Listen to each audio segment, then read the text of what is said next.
Hey y'all, Rachel from Ramblin' Roads Farm here. I came out to check on the quail, give them some fresh water, and I thought I'd just give you a little tour of their setup. So our quail setup is a freestanding structure. We actually got this from some friends of ours who stopped doing quail. They are next to our chicken run. They are also in my flower garden.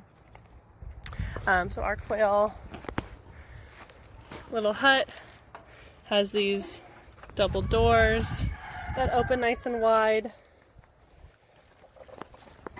Quail in there getting their dust baths on. I like to give them little buckets of dirt.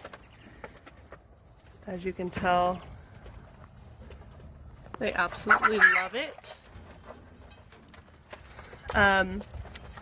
Ultimately, what I would love to do is to take this space here and turn this whole area into a new chicken coop and a new chicken run, build a new coop here, have this, what's the flower garden now, become the run, and then have that chicken coop and run before the quail.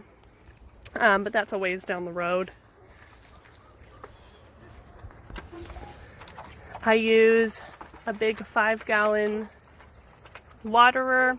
It works pretty well. The one thing I had an issue with that led me to kill a bunch of our quail one weekend when we went out of town is I didn't have the lid on top secured tight enough to create the vacuum, and it ended up spilling all of the water. I'm looking at getting a new setup for their water, and I'm really excited about that, so I'll share that with y'all once I get that ordered.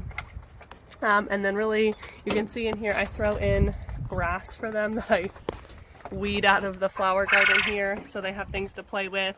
And then of course, like I said, they absolutely love their dirt bath, so when I come and feed them, I always give them fresh dirt and the little buckets for their dirt baths. They are so happy when they get to take their little dirt baths, and they just make me smile.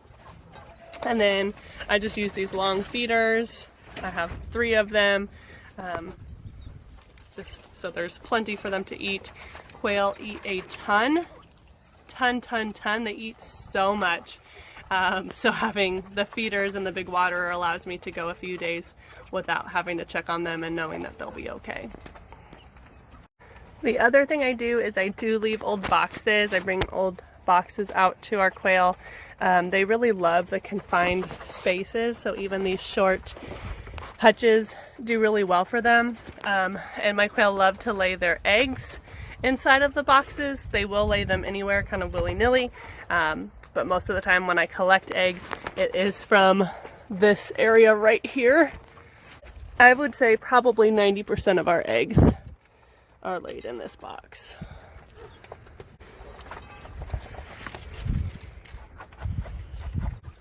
Last winter we added this tin to the north corner of our quail house to keep some of the cold north wind off of them.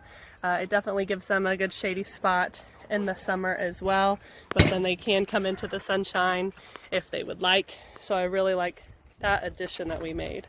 Alright, so I figured I'd show you the rest of the view of the quail and the chicken setup.